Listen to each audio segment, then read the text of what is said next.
احنا بقى كان في اوقات ما كانش بيبقى معانا فلوس ان احنا نصرف ادز، كان يتشلح حرفيا. انا ما كنتش بقى ولا مؤمن ولا مش مؤمن، يعني هو ما حدش قال لي حاجه. احنا اللي هو انت واثق في الشخص فتمام انا همشي وراك.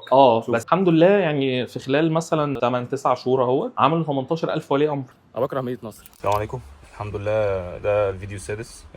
لسه مخلص الايديتنج بتاعه، هعمل له ابلود دلوقتي لان النهارده اليوم طويل جدا، يعني في يوم كده مع كلاينت بره الشركه فمش ضامن ان انا امنتجه وارفعه في نص اليوم، فالحمد لله لحقت اعمله بدري قبل ما اخرج. مشاهده ممتعه، ولو انت بتشوف الفيديو ده وما شفتش الفيديو ده فلازم تروح تشوفه عشان فيديو مهم جدا. وبس. فإذا أمنتم فمن تمتع بالعمرة إلى الحج فما استيسر من الهدي. دلوقتي احنا في المكان بتاع الكلاينت. كنا في تصوير الاول في مكان زي ايفنت صغير كده بيوري الناس الابلكيشن اللي هو عامله. هو ابلكيشن معمول للاطفال وعليه العاب وكده، هم اللي عاملينه. فخلصنا هناك ودلوقتي جينا هنا عشان هنصور شويه حاجات كده في سيريس شغالين عليها. بس هندخل دلوقتي نظبط شويه حاجات في السكريبت والفيجواليزيشن بتاعته وكده، وبعدين نخلص. جو نار.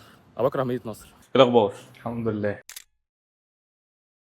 وكنا في حلقه قبل كده بنتكلم على تأثير المحتوى على البيزنس، وان احنا في العصر دلوقتي محتاجين لازم تكون موجود على السوشيال ميديا وبتعمل محتوى. فعايزين الاول تعرفنا بنفسك والبيزنس اصلا ده عباره عن ايه او ايه؟ اوكي، انا اسمي احمد طه. البيزنس بتاعنا هو اسمه مش مدرسه، يعني احنا اكاديمي وسايكولوجي سنتر، بنشتغل مع الاولاد اللي عندهم صعوبات تعلم واي دي اتش دي. بما ان انت اصلا مؤمن بالموضوع بتاع الكونتنت ده، عايز اعرف ازاي ده اثر على البيزنس. هو الفكره انا اقتنعت بيها من سيف، يعني هو اللي قال لي احنا خلاص احنا مش هنشتغل بالطريقه القديمه واحنا محتاجين نشفت، واحنا عملنا كده مع كل الكلاينتس اللي عندنا، وعندنا مش فاكر بقى 6 شهور ترانزيشن ولا ايه، يعني هو كان في كلام بهذا الشكل وانا بثق فيه، يعني ان هو ايه، يعني هو الكلام اللي بيقوله بيبقى صح، وان هو مش بيبيع لك بيعه، فاهم؟ لان هو اوريدي عمل ده لنفسه، فاكيد هو هيبقى بيعمل لك حاجه يعني ايه اللي هو عملها لنفسه. فده اللي كان حاصل. انا ما كنتش بقى ولا مؤمن ولا مش مؤمن، يعني هو ما حدش قال لي حاجه. احنا اللي هو انت واثق في الشخص فتمام انا همشي وراك. بس اللي كان بيقوله كان اصعب لان الادز كانت اسهل.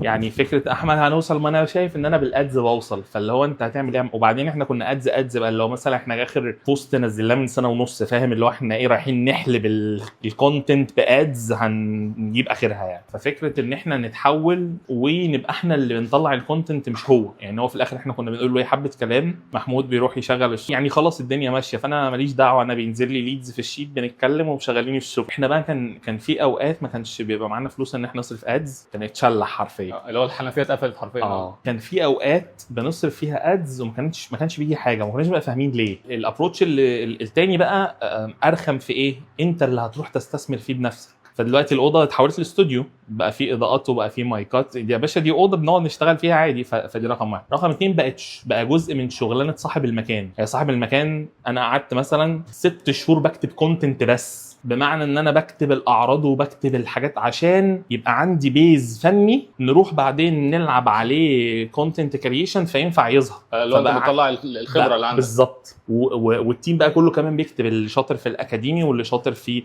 النفسي والشاطر في السلوكي والشاطر يلا اكتب وطلع، واللي مش عارف يكتب يسجل فويس، واللي مش عارف يعمل ايه يجيب ارتكل ونشوف هنفرغها ازاي. يعني بقى في شغلانه تم اضافتها، ودي اعتقد مش سهله على اي بزنس تماما. اي بزنس عنده اوبريشنز او عنده بروجكتس، انا الاوبجيكتيف بتاعي ايه كحد بروجكت مانجر، كحد في الاوبريشنز، كحد كوميرشال، ايه الاوبجيكتيف بتاعي؟ انا اجيب ديل، ان انا اشغل الشغل، ان انا اظبط البادجت. لو انت جيت بقى قلت لحد تعالى يا فاينانس يا اللي جوه الشركه هنطلع كونتنت، يا معلم في ايه؟ انت عايز نطلع اسرار الشغلانه؟ او هو اصلا ما عندوش وقت يعمل ده تاني يبص عليه من الكونتنت كريشن بوينت اوف فيو، وبعدين نروح نشوف هنطلعه في انهي شكل وانهي فورمات وانهي ايديولوجي وهنكلم بيه انهي ناس، وده كله في سياق التجربه. وبعد ما نعملها هنروح نشوف هي نجحت ليه او ما نجحتش ليه، ولو نجحت هنكررها ونطلع منها فيرجنز، ولو ما نجحتش يبقى عندنا احتمالات ان نجحتش اما عشان كذا وكذا وكذا. كانت الايشو بتاعتي بقى في ايه؟ ان انت هتفضل تصرف في الادز وهتروح تصرف وقت في ان انت تكتب كونتنت، وتروح تصرف فلوس على الحد بتاع الكونتنت كرييشن اللي هيقاضت على البتاع ده عشان يخرجه. فانت بقيت بدل ما كنت بتصرف في ستريم، بقيت ستيل قاعد تصرف في الادز عشان مش هينفع توقفها، لان لو وقفتها البيزنس هيقع. ومن الناحيه الثانيه رايح تاخد وقت الناس اللي عندك دول وقتك انت عشان تكتب وتصور، ورايح تجيب حد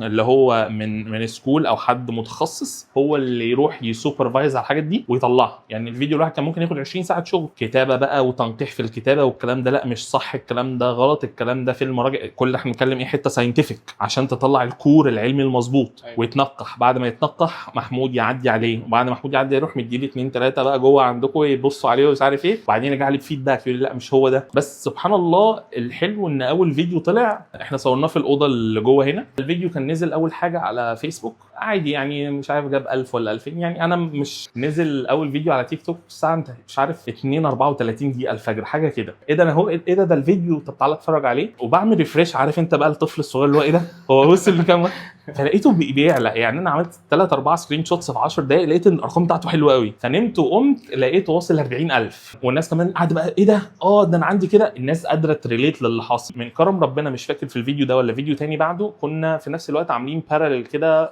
ADHD اسسمنت انترنال اللي احنا عاملينه يعني، فبدانا كمان نبعته للناس عشان الناس ايه ده انا شك انا مش عارفه. الحمد لله يعني في خلال مثلا من شهر 10 اللي فات، احنا بنتكلم في 8 9 شهور اهو، عملوا 18,000 ولي امر. 18,000 ولي امر عملوا اسسمنت ومجاني مجاني تماما، فيها فاليو، وبتطلع توصيات كمان في الاخر. وبنقول في الاخر ان ديت اداه ليست تشخيصيه، وان انت محتاج تزور طبيب او محتاج تزور اخصائي على حسب الدرجات اللي طالعه لك. عايز اقول لك ان في ما لا يقل عن 1300 1400 واحد الدرجات بتاعتهم سيفير فوق ال 80 وفوق 90، فدول معناه ان هم فعلا يعانوا من مشاكل واضحه محتاجه تدخل طبي سلاش في بعض الحالات تدخل دوائي. فلو احنا ما استفدناش غير من الناس دول ان هم راحوا خدوا خطوه عشان هم ما كانوش عارفين، فده احنا كده بالنسبه لنا تمام. يعني انا عايز اقول لك ان احنا يعني دلوقتي احنا بقى لنا اهوت من شهر 10 اللي فات شغالين بالطريقه الجديده، قول يعني سنه الا احنا يعني وصلنا لمحافظات ما كناش ما نتخيل ان احنا نروحها، ودول يعني احنا في ناس من المانيا وناس من ايطاليا وناس من الجزائر وناس من امريكا وناس من بريطانيا.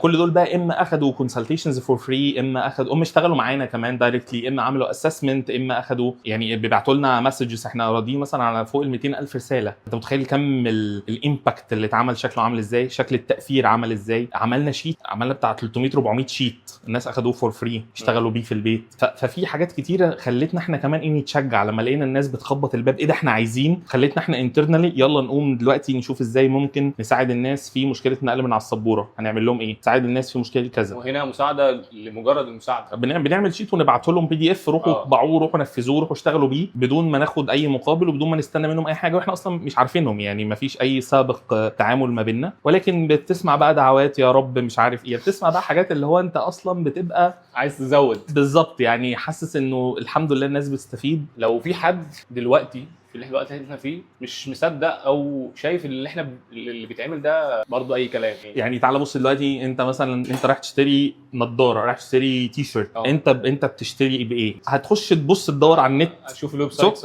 يعني هي اللعبه بقت انه جزء من قرار الشراء بقى عباره عن ايه؟ انا شفتك كام مره وشفتك بتقدم ايه، وانا اشتريت اونلاين على اغلب الظن بنسبه كبيره قبل ما انزل ابيك القطع على الارض. انت دلوقتي بتلاقي اعلانات لكل حاجه، انت دلوقتي بتلاقي ناس بتعمل ايه الكترونكس صح، بيقف ويقول لك عندي الشفاط والغساله ويلا يا ست الكل هنجهز لك ب 50,000 جنيه صح. عندك ايه، عندك ورق المناديل بيعملوا عليه اعلانات، تعالى خد لو انت مصنع ولا مش عارف شركه وبتستخدم ايه اي اقلام، كل حاجه بيتعمل عليها اعلانات وكل حاجه ليها كونتنت بيتعمل لها اونلاين، واللي بيعملوا هم اللي واكلين الجو. فهو لو جه بص على المجال بتاعه وبص على الناس اللي بتعمل، هيخش خليه يبص عنده على المحل بتاعه ويروح يبص على محلاتهم، هيعرف الفرق يعني هيشوف الكم الناس وهيشوف المبيعات وهيشوف الاكسبوجر اللي موجود عند الناس المحلات الثانيه. ممكن يكون هنا في جانب ستيريوتايب كده او صوره ذهنيه، هطلع اعمل كونتنت، طب ما انا هطلع بقى اكسر البتاع وامسك الجهاز يا عم لا إيه؟ يا عم انت عندك مايكرويف،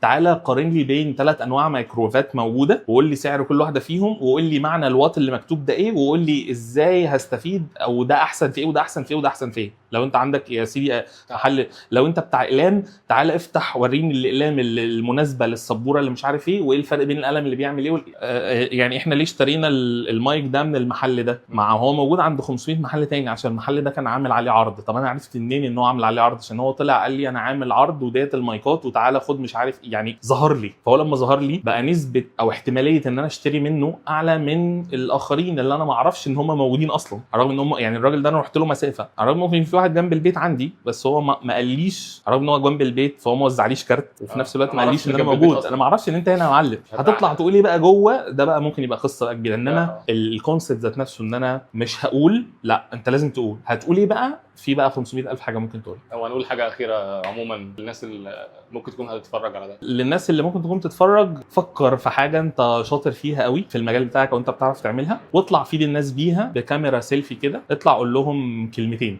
ما تطلعش اكتب، يعني اكتب كلام حلو وشيره في الجروبس، وخلي 2 3 من اصحابك يعملوا لك كومنتس ويعملوا لك شير، لا ربما تجيب معاك. مع الوقت هيوصل للناس اللي هيوصل محتاجاه. هيوصل بعد بقى يوم، بعد سنه، بعد 2، ده رزق بلس لسكول والتيم بتاعها. انا بحب سكول قوي. يعني انا فاكر اول يوم قابلت فيه سيف كان يوم المطره.